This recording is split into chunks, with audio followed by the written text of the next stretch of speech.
বিষয়ে তোমাদের গুরুত্বপূর্ণ যে সাজেশনটি আছে সেটি এই ভিডিওতে তোমাদের আমি প্রশ্নগুলি দেখিয়ে দিব। এই প্রশ্নগুলি যদি পড়ো তাহলে তোমরা কিন্তু তোমাদের পরবর্তী পরীক্ষা যে ভূগোল পরীক্ষা রয়েছে সেখানে কিন্তু 100% কিন্তু এখান থেকে কমন পেয়ে যাবে। তাই ভিডিও স্কিপ না করে শেষ পর্যন্ত অবশ্যই দেখতে থাকো। তো প্রথমে বহুজাত প্রক্রিয়া ও সৃষ্ট ভূমিরূপের থেকে গুরুত্বপূর্ণ প্রশ্নগুলি দেখে নাও। অবরোহণ ও আরোহণের মধ্যে পার্থক্য লেখো।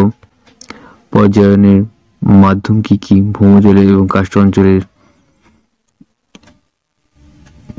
ভৌমজলের কাজ এবং কাষ্ঠ অঞ্চল থেকে গুরুত্বপূর্ণ 2 থেকে 3 নম্বর প্রশ্ন যেগুলি আছে সেগুলি দেখে নাও। ভৌমজলের উৎসগুলি কি কি? সম্পর্কিত অসম্পর্কিত তগুলি বর্ণনা করো। টিকা লেখো। গুরুত্বপূর্ণ যে প্রশ্নগুলি আছে সেগুলি দেখতে পাচ্ছ। খুবই কমন প্রশ্ন আমি এখান থেকে দিয়ে দিচ্ছি 4 বা 5 নম্বরে তোমরা দেখতে পাচ্ছ। তবে ভিডিওকে পজ করে বা শেষ করে নাও। ভৌমজলের নিয়ন্ত্রকগুলি কি কি? কার্স ভূমিরূপের শর্তগুলি এবং কার্স ভূমিরূপে গঠিত সঞ্চয় অথবা ক্ষয় কার্যে পরিশিষ্ট ভূমিরূপে গুলির বিবরণ দাও। সামুদ্রিক প্রক্রিয়া থেকে তো 2 থেকে 3 নম্বর মার্কের যেসব প্রশ্নগুলো আসবে 2 ও 3 নম্বর সেখানে তোমরা কিন্তু অনস্ক্রিনে প্রশ্নগুলি দেখতে পাচ্ছ। খুবই কমন রয়েছে। স্বাভাবিক ক্ষয় চক্র থেকে ইম্পর্টেন্ট প্রশ্ন তোমরা কিন্তু দেখতে পাচ্ছ। এখানে 2 বা 3 নম্বরে এই প্রশ্নগুলি থেকে খুবই কমন রয়েছে। তোমরা কিন্তু এই প্রশ্নগুলি ভালো করে দেখে নাও। ডেভিসে বর্ণিত ক্ষয়চক্রের বিভিন্ন পর্যায়গুলি উপযুক্ত চিত্র সহ করে রাখো। এই প্রশ্নটা কিন্তু এবার পরীক্ষার জন্য আসবেই। জনিকম প্রক্রিয়া থেকে 2-3 নম্বর থেকে ইম্পর্টেন্ট প্রশ্নগুলি তোমরা কিন্তু আজকে দিতে পারছো। প্রত্যেকটি কমন আছে। মৃত্তিকা থেকে 2-3 নম্বরের মধ্যে মৃত্তিকা গঠন বর্ণনা করো। মৃত্তিকার গঠন এবং মৃত্তিকার সছিদ্রতা, মৃত্তিকার অম্লত্ব, ইভলিউশনের মধ্যে কি এগুলি তোমাদের লিখতে হবে।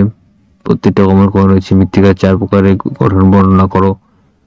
এবার 4 বা 5 নম্বর যে প্রশ্নগুলো আসবে সেগুলি তোমরা কিন্তু আজকে দেখতে পাচ্ছ। প্রত্যেকটি কমন প্রশ্ন তোমাদের দিচ্ছি। এই প্রশ্নগুলি তোমাকে তো অবশ্যই তো পরীক্ষা থেকে পড়ে যাবে এবং 2-3 নম্বর প্রশ্নগুলি তোমরা দেখতে পাচ্ছ। ইম্পর্টেন্ট প্রশ্ন রয়েছে 4 বা 5 নম্বরের জন্য এই চ্যাপ্টার থেকে এই প্রশ্নগুলি কিন্তু খুবই কমন রয়েছে। তোমরা কিন্তু আজকে এই প্রশ্নগুলি কিন্তু দেখতে পাচ্ছ। জীববৈচিত্র্য থেকে তোমরা কিন্তু 2 নম্বরের যেসব প্রশ্নগুলি আসবে সেগুলি তোমরা কিন্তু আজকে দেখতে পাচ্ছ। জীববৈচিত্র্য hotspot, data book, in situ ex situ সংরক্ষণ, জীববৈচিত্র্যের ধ্বংসগুলি আলোচনা করো। ইম্পর্টেন্ট কোশ্চেন তোমরা কিন্তু অনস্ক্রিনে বিষয়গুলি দেখতে পাচ্ছ। প্রাকৃতিক দুর্যোগ বিপর্যয় থেকে এই প্রশ্নগুলি খুবই কমন রয়েছে। প্রত্যেকটা কিন্তু কমন তোমরা কিন্তু দেখতে পাচ্ছ। জলবায়ু স্বাভাবিক উদ্ভিদ এবং জলবায়ু পরিবর্তন থেকে 2 নম্বরে এই প্রশ্নগুলি খুবই ইম্পর্টেন্ট। বিষ্ণুস্নান, ওজন গহ্বর এবং আলোক প্রিয় উদ্ভিদ এবং ছায়া প্রভৃতি উদ্ভিদের মধ্যে পার্থক্য। ইম্পর্টেন্ট 4 বা 5 নম্বরের জন্য মৌসুমী এবং নিরক্ষীয় অঞ্চলের স্বাভাবিক উদ্ভিদ এবং জলবায়ু বর্ণনা দেওয়া খুবই কমন রয়েছে। আঞ্চলিক ভূগোল থেকে তোমাদের এই প্রশ্নগুলি তোমরা কিন্তু অবশ্যই দেখে যাবে। অর্থনৈতিক কার্যাবলী থেকে এখান থেকে তোমাদের যে প্রশ্নগুলি আসার সম্ভাবনা রয়েছে সেগুলি তোমাদের কিন্তু দেখতে পাচ্ছ। এবং কৃষির থেকে গুরুত্বপূর্ণ টিকা দেখতে পাচ্ছ। আর্দ্র কৃষি, শস্য সমন্বয় ইত্যাদি খুব ইম্পর্টেন্ট রয়েছে। আর্দ্র কৃষি ও শুষ্ক কৃষির মধ্যে পার্থক্য ইম্পর্টেন্ট কোশ্চেন তোমরা স্ক্রিনে দেখতে পাচ্ছ। ভারত চীনের ধানের উপাদানের অনুকূলে পরিবেশ উন্নতি কারণ আলোচনা করো। দক্ষিণ ভারতে কফি চাষের উন্নতি কারণ, শ্রীলঙ্কার চা চাষের উন্নতি, মিশরে কার্পাস, বাংলাদেশে পাট শিল্পের উন্নতি, শ্রীলঙ্কার নারকেল উন্নত হয় কেন, এগুলি প্রত্যেকটা তোমাদের কিন্তু পড়ে যেতে হবে। শিল্পের থেকে তোমাদের কিন্তু শিল্প বিভিন্ন কোশ্চেন রয়েছে। শিল্প শ্রেণী বিভাগ করো ইত্যাদি ইম্পর্টেন্ট কোশ্চেন তোমরা কিন্তু স্ক্রিনে দেখতে পাচ্ছ। প্রত্যেকটা কিন্তু কমন রয়েছে। উদীয়মান শিল্প দুর্গাপুরের ভারতের রুল বলা হয় খুবই কমন রয়েছে।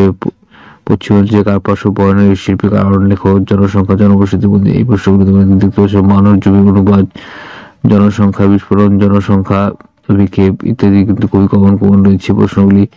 তোমরা কিন্তু স্ক্রিনে কিন্তু অবশ্যই দেখতে পাচ্ছ। আঞ্চলিক অর্থনৈতিক উন্নয়নের থেকে তোমরা কিন্তু প্রশ্নগুলি দেখতে পাচ্ছ। হলদিয়া ও গড়ে ওঠার কারণগুলি, বন্দরগুলি কারণ লেখো। পরিবহন বাণিজ্য থেকে তোমরা কিন্তু এই প্রশ্নগুলি খুবই দেখতে পাচ্ছ। রেলপথের সুবিধা অসুবিধা, জলপথের সুবিধা, টিকা লিখতে হবে। চতুর্ভুজ ইত্যাদি খুবই গুরুত্বপূর্ণ প্রশ্ন তোমরা কিন্তু স্ক্রিনে দেখতে পাচ্ছ। তো তোমরা এই গুরুত্বপূর্ণ যে জিওগ্রাফির প্রশ্নগুলি আছে ভূগোলের, এই প্রশ্নগুলি তোমরা কিন্তু স্ক্রিনে দেখতে পাচ্ছ। 5 নম্বরের প্রশ্নগুলি এগুলি দেখে যাবে।